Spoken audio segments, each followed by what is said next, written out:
Hello friends, ಇವತ್ತಿನ ವಿಡಿಯೋದಲ್ಲಿ ನಾವು ಜೋಳದ ರೊಟ್ಟಿಯನ್ನು ಯಾವ ರೀತಿ ಲಟ್ಟಿಸಿ ಮಾಡ್ಬೋದು ಅಂತ ನಾವು ಈ ವಿಡಿಯೋದಲ್ಲಿ ನೋಡೋಣ.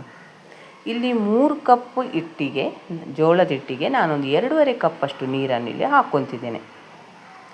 ನೀರಿಗೆ ಒಂದು ಸ್ವಲ್ಪ ನೋಡಿಕೊಂಡು ರುಚಿಗೆ ಬೇಕಾದಷ್ಟೇ ಉಪ್ಪನ್ನು ಕೂಡ ಇಲ್ಲಿ ಸೇರಿಸ್ಕೊಳ್ಳೋಣ. ಫ್ರೆಂಡ್ಸ್, ಯಾರಾದರೂ ನಮ್ಮ ಕಿಚನ್ ಚಾನಲನ್ನು ಹೊಸದಾಗಿ ನೋಡೋದಿದ್ದರೆ ಈ ಚಾನಲನ್ನು ಸಬ್ಸ್ಕ್ರೈಬ್ ಮಾಡ್ಕೊಳ್ಳಿ. ಬೆಲ್ ಐಕಾನ್ ಆಲಲ್ಲಿ ಸೆಟ್ ಮಾಡಿದರೆ ನಾನು ಮಾಡೋ ವಿಡಿಯೋ ನಿಮಗೆ ನೋಟಿಫಿಕೇಷನಲ್ಲಿ ಬಂದುಬಿಡುತ್ತೆ. ಫ್ರೆಂಡ್ಸ್, ಇಲ್ಲಿ 2 ಕಪ್ ಜೋಳದ ಹಿಟ್ಟಿಗೆ 1 ಕಪ್ಪಷ್ಟು ಅಕ್ಕಿ ಹಿಟ್ಟನ್ನು ತಗೊಂಡಿದ್ದೇನೆ. ಫ್ರೆಂಡ್ಸ್, ಇದು ಎರಡನ್ನು ಮಿಕ್ಸ್ ಮಾಡಿ ಕುದೀತಿರುವ ನೀರಿಗೆ ಹಾಕಿ ಒಂದು ಸಲ ಚೆನ್ನಾಗಿ ಮಿಕ್ಸ್ ಮಾಡ್ಕೋಬೇಕು. ಹಿಟ್ಟನ್ನು ಮಿಕ್ಸ್ ಮಾಡ್ತಿರ್ಬೇಕಾದ್ರೆ ಗ್ಯಾಸನ್ನು ಸಣ್ಣ ಉರಿಯಲ್ಲಿ ಇಟ್ಕೋಬೇಕು. ಫ್ರೆಂಡ್ಸ್,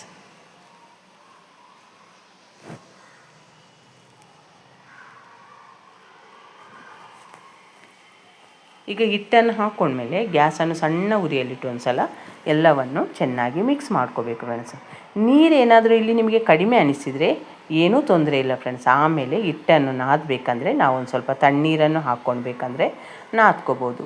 ನೀರೇನಾದರೂ ಜಾಸ್ತಿ ಆತಂದರೆ ಅಲ್ಲಿ ಕೂಡ ನಾವು ಹಿಟ್ಟನ್ನು ಹಾಕ್ಕೊಂಡು ಆ ಹಿಟ್ಟನ್ನು ನಾದ್ಕೋಬೋದು. ಫ್ರೆಂಡ್ಸ್, ಇಲ್ಲಿ ಕರೆಕ್ಟಾಗಿ ನಾವು ಮೆಜರ್ಮೆಂಟ್ ಮಾಡಿಕೊಂಡು ನೀರನ್ನು ಸೇರಿಸೋದಕ್ಕೆ ಬರೋದಿಲ್ಲ. ಯಾಕಂದರೆ ಕೆಲವು ಜೋಳದ ಹಿಟ್ಟು ಜಾಸ್ತಿ ನೀರನ್ನು ಹೀರ್ಕೊತಾವೆ, ಕೆಲವು ಜೋಳದ ಹಿಟ್ಟು ಕಡಿಮೆ ನೀರನ್ನೇ ಹೀರ್ಕೊತಾವೆ. ಫ್ರೆಂಡ್ಸ್, ನೀವು ಜೋಳದ ಹಿಟ್ಟನ್ನು ಮಾಡಬೇಕಂದ್ರೆ ಅದಕ್ಕೆ ಆವಾಗಲೇ ಅಕ್ಕಿಯನ್ನು ಹಾಕಿಬೇಕಂದ್ರೆ ಜೋಳದ ಹಿಟ್ಟು ಮಾಡ್ಕೋಬೋದು. ನಾನು ಮಾತ್ರ ಈಗ ಜೋಳದ ರೊಟ್ಟಿ ಮಾಡಬೇಕಂದ್ರೆ ಜೋಳದ ಹಿಟ್ಟಿಗೆ ಅಕ್ಕಿ ಹಿಟ್ಟನ್ನು ಸೇರಿಸ್ಕೊತಿದ್ದೇನೆ. ಇದು ತಣ್ಣಗಾದ ಮೇಲೇ ನಾವು ನಾದ್ಕೋಬೇಕು. ಭಾಳ ತಣ್ಣಗಾಗಬಾರ್ದು. ನಿಮಗೆ ಕೈಯಲ್ಲಿ ಎಷ್ಟು ಬಿಸಿ ತಾಗುತ್ತೋ ಅಷ್ಟು ಮಟ್ಟ ನಾವು ಇದನ್ನು ತಣ್ಣಗಾಗೋದಕ್ಕೆ ಬಿಡಬೇಕು. ಫ್ರೆಂಡ್ಸ್, ಈಗ ಇದೊಂದು ಸ್ವಲ್ಪ ಬಿಸಿ ಇರುವಾಗ ಇದಕ್ಕೆ ನಾನು ತಣ್ಣೀರನ್ನು ಹಾಕ್ಕೊಂಡು ಚಪಾತಿ ಹಿಟ್ಟಿನ ಅದಕ್ಕೆ ನಾನು ಈ ಹಿಟ್ಟನ್ನು ನಾದ್ಕೊತಿದ್ದೇನೆ. ಸ್ವಲ್ಪನೇ ತಣ್ಣೀರನ್ನು ಹಾಕ್ಕೊಂಡು ನಾನಿಲ್ಲಿ ಹಿಟ್ಟನ್ನು ನಾದ್ಕೊತೇನೆ. ಫ್ರೆಂಡ್ಸ್, ಇದೇನಾದರೂ ನೀರು ಜಾಸ್ತಿ ಆಗಿತ್ತಂತ ನಿಮಗೇನಾದರೂ ನಿಮ್ಮ ಹಿಟ್ಟಿಗೆ ಅನಿಸಿದರೆ ನೀವಲ್ಲಿ ಹಿಟ್ಟನ್ನು ಸೇರಿಸ್ಕೋಬೋದು. ನಾನಿಲ್ಲಿ ನೀರು ಕಡಿಮೆ ಆಗಿತ್ತಂತ ತಣ್ಣೀರನ್ನು ಹಾಕ್ಕೊಂಡು ಈ ರೀತಿ ಚಪಾತಿ ಹಿಟ್ಟಿನ ಅದಕ್ಕೆ ಇದನ್ನು ನಾದ್ಕೊತಿದ್ದೇನೆ. ನೀವು ಜೋಳದ ರೊಟ್ಟಿ ಮಾಡಬೇಕಂದ್ರೆ ಹಿಟ್ಟನ್ನು ಎಷ್ಟು ನೀಟಾಗಿ ನಾದ್ಕೊತಿರೋ ಅಷ್ಟು ಈಸಿಯಾಗಿ ನಾವು ಜೋಳದ ರೊಟ್ಟಿಯನ್ನು ಮಾಡ್ಕೋಬೋದು. ಫ್ರೆಂಡ್ಸ್, ಈ ರೀತಿ ಚಪಾತಿ ಹಿಟ್ಟಿನ ಅದಕ್ಕೆ ಈ ರೀತಿ ನಾದ್ಕೊಂಡ್ಮೇಲೆ ಇದನ್ನೊಂದು ಮುಚ್ಚಳ ಮುಚ್ಚಿ ಅದರಿಂದ ಸಣ್ಣ ಸಣ್ಣ ಉಂಡೆಗಳನ್ನು ತಗೊಂಡು ಚಪಾತಿ ಲಟ್ಟಿಸೋ ಮಣೆ ಮೇಲೆ ಒಂದು ಸ್ವಲ್ಪ ಹಿಟ್ಟನ್ನು ಮತ್ತು ನಾವು ನಾದ್ಕೋಬೇಕಾಗುತ್ತೆ. ಫ್ರೆಂಡ್ಸ್, ಅದು ಜಿಗುಟು ಬರುವವರೆಗೆ ನಾವು ನಾದ್ಕೋಬೇಕು. ನೋಡ್ತಿರ್ಬೋದು ನಾನು ಈ ಚಪಾತಿ ಮನೆಯಲ್ಲಿ ಸಣ್ಣ ಉಂಡೆಯನ್ನು ತಗೊಂಡು ಯಾವ ರೀತಿ ನಾದ್ಕೊತಿದ್ದೇನೆ ಅಂತ. ಇಲ್ಲ ಅಂದರೆ ನೀವು ಜೋಳದ ರೊಟ್ಟಿಯನ್ನು ಲಟ್ಟಿಸಬೇಕಂದ್ರೆ ರೊಟ್ಟಿ ಅರಿಯುವ ಚಾನ್ಸ್ ಇರುತ್ತೆ. ಫ್ರೆಂಡ್ಸ್, ಅದಕ್ಕೋಸ್ಕರ ಈ ರೀತಿ ಸಣ್ಣ ಸಣ್ಣ ಉಂಡೆಗಳನ್ನಾಗಿ ಮಾಡಿಕೊಂಡು ಈ ರೀತಿ ನಾದ್ಕೋಬೇಕು. ಜೋಳದ ರೊಟ್ಟಿಯನ್ನು ಸಾಮಾನ್ಯವಾಗಿ ತಟ್ಟಿ ಮಾಡ್ತಾರೆ. ಫ್ರೆಂಡ್ಸ್, ನನಗೂ ಜೋಳದ ರೊಟ್ಟಿ ಬಡಿಯೋದಕ್ಕೆ ಬರೋದಿಲ್ಲ. ನಾನು ಈ ರೀತಿ ಲಟ್ಟಿಸಿನೇ ಇದನ್ನು ಮಾಡ್ಕೊತೇನೆ. ಫ್ರೆಂಡ್ಸ್, ಈ ರೀತಿ ಮಾಡೋದರಿಂದ ಎಲ್ಲೂ ಸೈಡಲ್ಲಿ ರೊಟ್ಟಿ ಹರಿಯುವ ಚಾನ್ಸ್ ಇರೋದಿಲ್ಲ. ಈಗ ಇದಕ್ಕೆ ನೀವು ಅಕ್ಕಿ ಹಿಟ್ಟಾಗಲಿ ಜೋಳದ ಹಿಟ್ಟು ಹಾಕ್ಕೊಂಡು ಈ ರೀತಿ ಲಟ್ಟಿಸ್ಕೋಬೋದು. ಮತ್ತು ನಾನು ಲಟ್ಟಣಿಗೆ ಯಾವುದೇ ರೀತಿಯ ಪ್ಲಾಸ್ಟಿಕ್ ಕವರನ್ನು ಕೂಡ ಕಟ್ಟಿಲ್ಲ. ಡೈರೆಕ್ಟಾಗಿ ನಾವು ಚಪಾತಿಯನ್ನು ಯಾವ ರೀತಿ ಲಟ್ಟಿಸ್ತೀವೋ ಅದೇ ಮೆಥಡಲ್ಲಿ ಲಟ್ಟಿಸ್ಕೊತಿದ್ದೇನೆ. ನೀವು ವಿಡಿಯೋದಲ್ಲಿ ನೋಡ್ತಿರ್ಬೋದು. ಫ್ರೆಂಡ್ಸ್,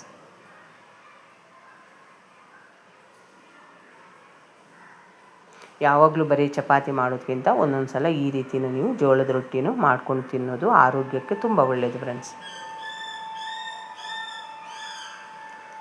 ಎಷ್ಟು ತೆಳ್ಳಗೆ ಜೋಳದ ರೊಟ್ಟಿ ಲಟ್ಟಿಸ್ಕೊಂಡಿದ್ದೇನೆ ಅಂತ ನೀವು ವಿಡಿಯೋದಲ್ಲಿ ನೋಡ್ತಿರ್ಬೋದು. ಫ್ರೆಂಡ್ಸ್, ಈ ರೀತಿ ಈಗ ಚೆನ್ನಾಗಿ ಕಾದಿರುವಂಥ ಕಾವಲಿಗೆ ಈಗ ಹಾಕ್ಕೊತಿದ್ದೇನೆ.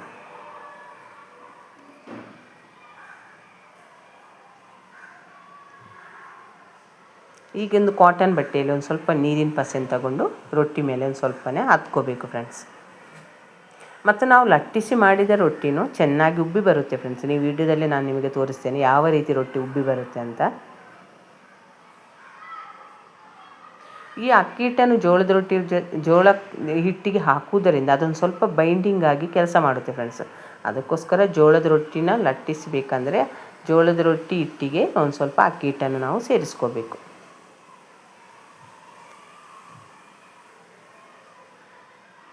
ನೋಡ್ತಿದ್ದೀರಲ್ಲ ಫ್ರೆಂಡ್ಸ್, ಯಾವ ರೀತಿ ರೊಟ್ಟಿ ಉಬ್ಬಿ ಬರ್ತಿದೆ ಅಂತ ವಿಡಿಯೋದಲ್ಲಿ. ಅದಕ್ಕೆ ಎಣ್ಣೆ ಆಗಲಿ ಏನೂ ಹಾಕ್ಕೊಂಡಿಲ್ಲ. ಫ್ರೆಂಡ್ಸ್, ನೀರಿಗೆ ಉಪ್ಪು ಬಿಟ್ಟು ನಾನು ಮತ್ತು ಹಿಟ್ಟನ್ನಷ್ಟೇ ಹಾಕ್ಕೊಂಡಿದ್ದೇನೆ. ಯಾವುದೇ ಆಯಿಲನ್ನು ಸೇರಿಸ್ಕೊಂಡಿಲ್ಲ.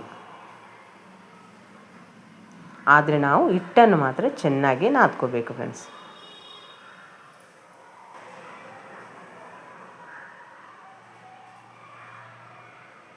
ನೋಡಿದ್ರಲ್ಲ ವಿಡಿಯೋದಲ್ಲಿ ರೊಟ್ಟಿ ಯಾವ ರೀತಿ ಉಬ್ಬಿ ಬರ್ತಿದೆ ಅಂತ ಫ್ರೆಂಡ್ಸ್. ಈ ವಿಡಿಯೋ ಇಷ್ಟ ಆದರೆ ಲೈಕ್ ಮಾಡಿ, ಶೇರ್ ಮಾಡಿ, ಆದಷ್ಟು ನಮ್ಮ ಚಾನಲನ್ನು ಸಪೋರ್ಟ್ ಮಾಡಿ ಫ್ರೆಂಡ್ಸ್.